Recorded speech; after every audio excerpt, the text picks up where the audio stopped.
आज हम स्टार्ट करेंगे millets. Millets are small seeded cereals and forage grasses. छोटे दानों वाले जो सीरियल्स होते हैं या फॉरेज ग्रासेस जो होती हैं उनकी कैटेगरी में मिलेट्स आते हैं। They are used for forage. इनको हम फॉरेज के लिए काम में लेते हैं and as food for both man and domestic animals. और इंसान के और पालतू जानवरों के खाने के लिए हम इसे काम में लेते हैं। Now among the millets we are going to study bajra. बाजरा को हम पर्ल मिलेट या बल रश मिलेट भी कहते हैं। Botanical name of bajra is Pennisetum typhoides. It belongs to family Poaceae and the vernacular name is bajra. So the pearl millet is the most important millet crop of India. Bharat का बहुत ही important millet फसल के अंदर pearl millet या बाजरा आता है। ये almost all over the country में उगाया जाता है एक्सेप्ट आसाम। आसाम को छोड़ के भारत में सब जगह इसको उगाते हैं। It is mainly grown in Haryana, Rajasthan, western UP, Gujarat, Madhya Pradesh, Maharashtra, Andhra Pradesh, Karnataka and Tamil Nadu. During 2007-8 the total area under pearl millet cultivation was 9.5 million hectare. About 1/3 of total acreage of world under pearl millet cultivation. Now, the total produce of pearl millet in India during 2007-8 was approximately 8.4 million tons. Pearl millet का भारत में जो production था 2007 और 8 के अनुसार वो approximately 8.4 million turns पाया गया। Now it is an annual herb. ये एक एनुअल हर्ब है जो कि 1 से 2.5 मीटर टॉल होता है विथ सॉलिड अनब्रांच्ड स्टेम। इसकी जो स्टेम होती है, तना होता है, वो सॉलिड और अनब्रांच्ड होता है। The leaves are long, linear lanceolate with wavy margins. इसकी पत्तियां बड़ी होती हैं, लीनियर होती हैं, लेंसियोलेट टाइप की होती हैं और इनकी मार्जिन्स वेवी होती हैं। The inflorescence is a dense panicle about 8 to 16 centimetre long. इसका जो पुष्प क्रम है, इन्फ्लोरेसेंस है, वो डेंस पेनिकल कहलाता है, जो कि 8 से 16 सेंटीमीटर लंबा होता है और लगभग 2.5 सेंटीमीटर डायमीटर का होता है। The spikelet consist of 2 florets. इसकी स्पाइकलेट में 2 फ्लोरेट्स पाई जाती हैं।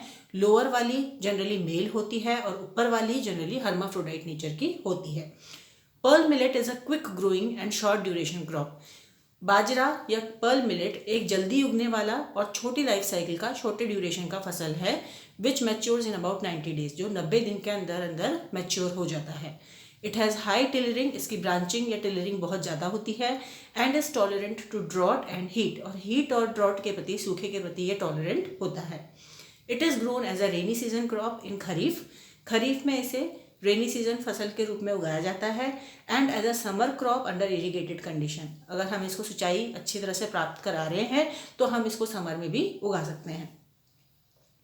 The crop can be grown in all types of soils ranging from sandy soil to red and medium black soil. बाजरे को लगभग सभी प्रकार की सॉइल में उगाया जा सकता है। सैंडी सॉइल से लेकर के रेड और मीडियम ब्लैक सॉइल इसके लिए फेवरेबल होती है। It thrives best in sandy loam soil. सबसे अच्छा ग्रोथ ये सैंडी लोम सॉइल में शो करता है। Warm and dry weather with intermittent rains followed by bright sunshine are most suited for its growth. Warm और dry weather जिसमें बीच बीच में बारिश भी आती हो और उसके बाद बहुत ब्राइट सनशाइन देखी जाती हो, इसकी ग्रोथ के लिए ज़्यादातर फेवरेबल पाया जाता है। It can withstand drought. सूखे को भी ये विथस्टैंड कर पाता है, सूखे में ये आराम से उग जाता है। And moderately wet conditions but heavy rains, water logging और हाई ह्यूमिडिटी, प्रोलोंग्ड क्लाउडीनेस और कोल्ड वेदर इसकी ग्रोथ के लिए हार्मफुल होते हैं या डेट्रीमेंटल होते हैं। The seeds are sown in rows in well prepared field. इसके जो बीज होते हैं उनको रो में, पंक्तियों में उगाया जाता है, बोया जाता है अच्छी तरह से प्रिपेयर की हुई फील्ड में, खेत में, at a row to row spacing of 30 centimetre. और प्रत्येक रो के बीच में जो स्पेसिंग है वो 30 सेंटीमीटर के लगभग रखी जाती है और ये ड्रिलिंग मेथड के द्वारा किया जाता है।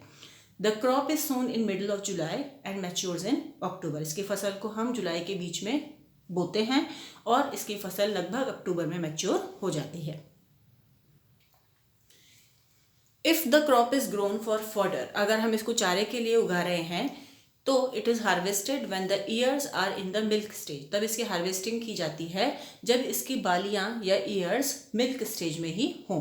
लेकिन when it is grown for grain, लेकिन अगर हम इसको दाने के लिए उगा रहे हैं तो it is harvested when ears are ripe. तब हम इसकी हार्वेस्टिंग तब करते हैं जब इसकी बालियाँ या इसके ईयर्स अच्छी तरह से पक जाते हैं।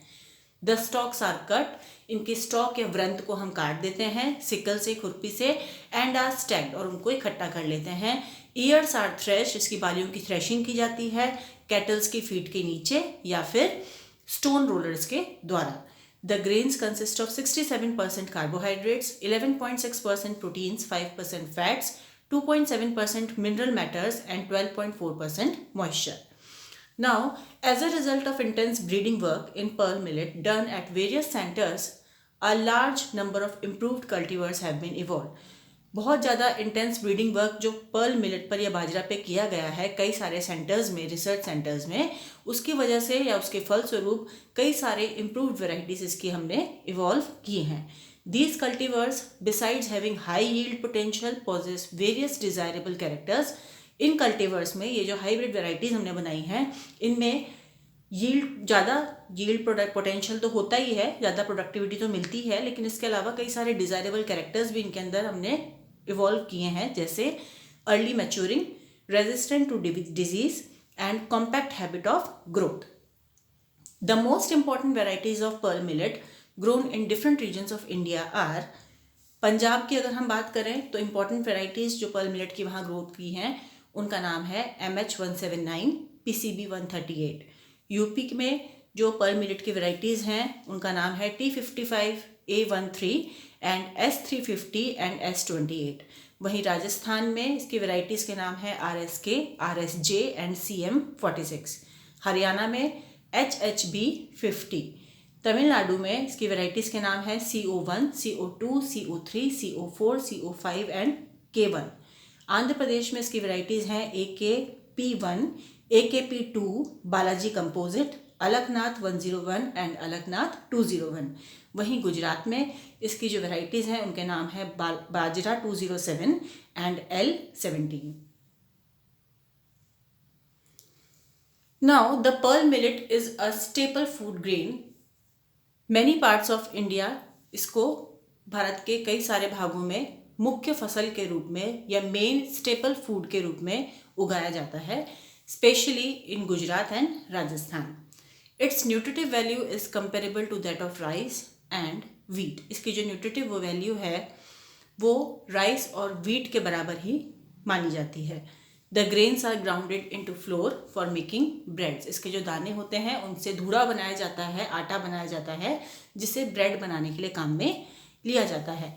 Green ears are roasted and eaten. इसके जो ग्रीन बालियाँ होती हैं उनको रोस्ट किया जाता है और खाया जाता है। It is also grown for green fodder. इसे हरे चारे के लिए भी उगाया जाता है। The straw is used as a roughage for livestock. इसके स्ट्रॉ को, भूसे को रफेज के लिए काम में लिया जाता है लाइफ स्टॉक रेयरिंग में, and it is also used as a fuel. Next is sugar producing plants. Now, among the sugar producing plants, we are going to study sugarcane. Botanical name of sugarcane is Saccharum officinarum and the family to which it belongs is Poaceae.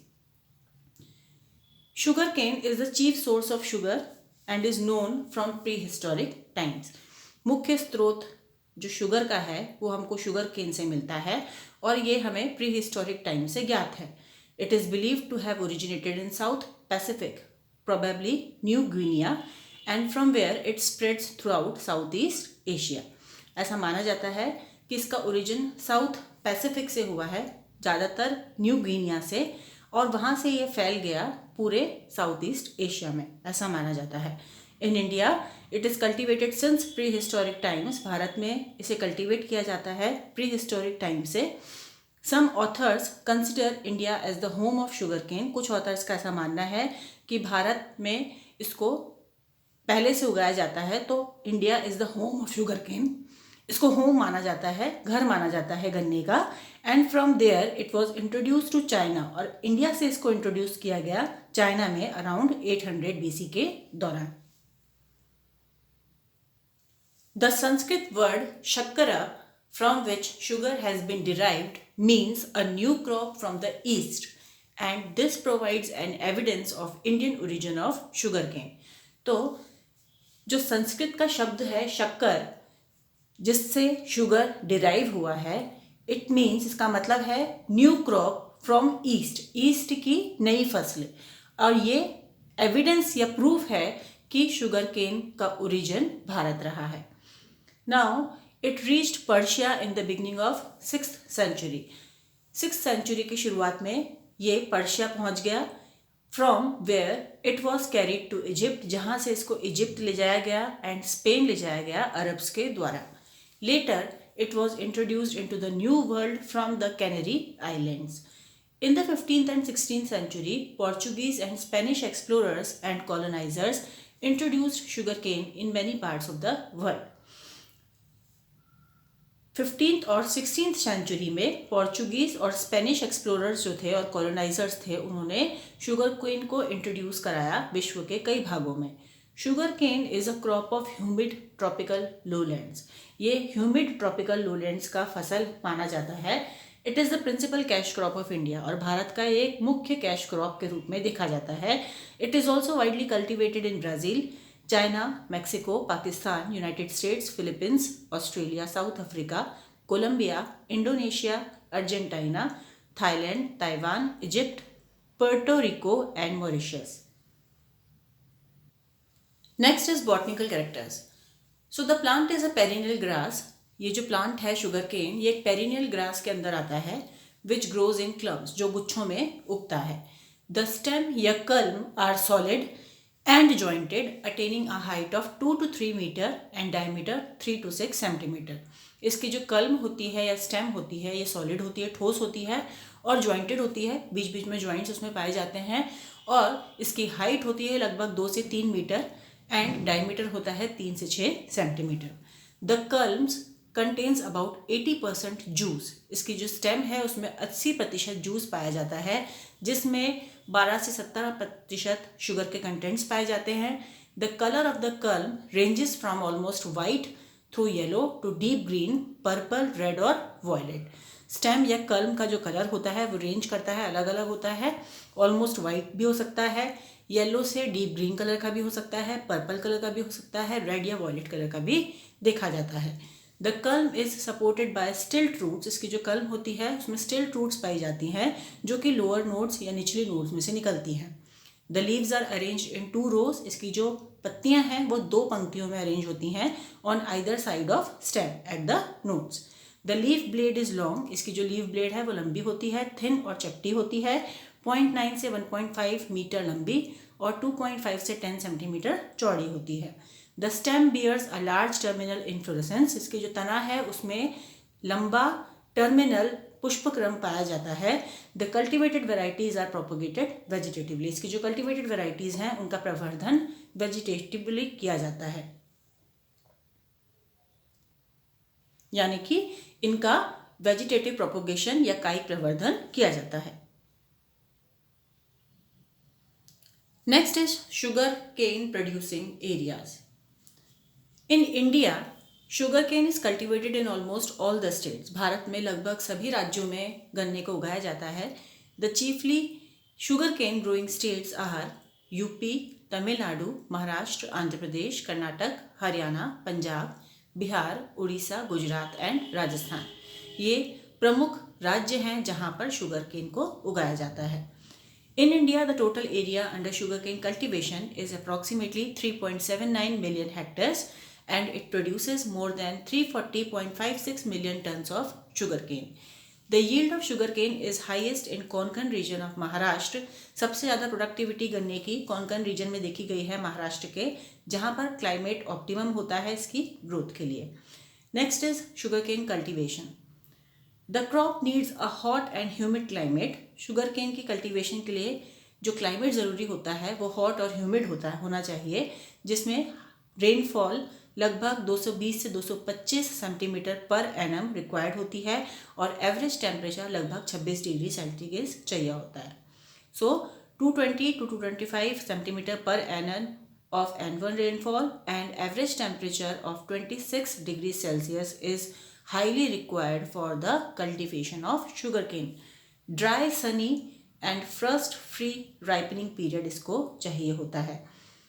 Crop grows on wide variety of soil. Sugar cane लगभग बहुत सारी varieties मिट्टी की उसमें उगता है, जिनकी range होती है from sandy soil to heavy loam. Sandy soil से लेकर के हैवी लोम सॉइल में भी ये आसानी से उग जाता है, लेकिन क्ले लोम्स जिसके अंदर अच्छा ड्रेनेज सिस्टम प्रेजेंट हो सबसे ज़्यादा सूट करती है इसकी ग्रोथ को। Sugar cane is usually propagated by cuttings of various lengths made from upper joints of old canes. तो जनरली गन्ने का प्रवर्धन या प्रोपगेशन कटिंग्स के द्वारा किया जाता है, जो कि अलग अलग लेंथ की हो सकती हैं और जिन्हें ओल्ड केन्स या पुराने गन्ने के ऊपर वाले जॉइंट से लिया जाता है या काटा जाता है। These cuttings are called seeds. ये जो कटिंग्स होती हैं उनको सीड कहा जाता है या सीड पीस भी कहते हैं, या फिर इन्हें हम सीड सेट कहते हैं। In India sugar cane is generally planted during January to March. Generally हम भारत में शुगर केन को जनवरी से लेकर मार्च तक में बोते हैं। The seed sets are planted either in furrows or in trenches at a distance varying from 0.5 to 1.5 meter. Now, soaking of sets in water for 36 to 48 hours before harvesting results in better germination. अगर हम ये जो seed sets होते हैं उनको पानी में सोक करके रखें 36 से 48 आवर्स के लिए हार्वेस्ट से पहले, तो उससे सोइंग से पहले, तो इसका हम जर्मिनेशन ज़्यादा अच्छा देख पाते हैं। द फरो और trenches are covered with soil. ये जो गड्ढे होते हैं जिनमें हमने सोइंग की है उनको मिट्टी से ढक देते हैं प्लांटिंग के बाद। And sprouting begins in about 2 weeks. और इनके अंदर स्प्राउटिंग लगभग 2 हफ्ते में शुरू हो जाती है। On an average the crop requires nitrogen 120 to 250 kilogram per hectare, P2O5 75 kg per hectare and K2O 75 to 135 kg per hectare. Frequent irrigation in the early phase of crop is important. फसल के शुरुआती दौर में frequent irrigation की आवश्यकता पड़ती है, सिंचाई की आवश्यकता पड़ती है। कांस्टेंट वीडिंग भी जरूरी होती है क्योंकि शुगर केन वीड्स के साथ में compete नहीं कर पाता। The crop is ready for harvesting after 10 to 15 months of planting. 10 से 15 महीने के अंदर हार्वेस्टिंग के लिए फसल तैयार हो जाती है। हार्वेस्टिंग जनरली हाथ के द्वारा चॉपिंग करके की जाती है। स्टेम को बेस से हम नाइफ के द्वारा कट करके चॉप कर लेते हैं, इसके द्वारा हम हार्वेस्टिंग करते हैं, या फिर कटिंग मशीन्स को भी काम में लिया जाता है मैकेनिकल हार्वेस्टिंग के कंडीशन में। Harvested canes are brought to factories. ये जो कटी हुई फसल होती है गन्ने की, उनको तुरंत गन्नों को फैक्ट्रीज में लाया जाता है ताकि हम उससे जूस एक्सट्रैक्ट कर सकें।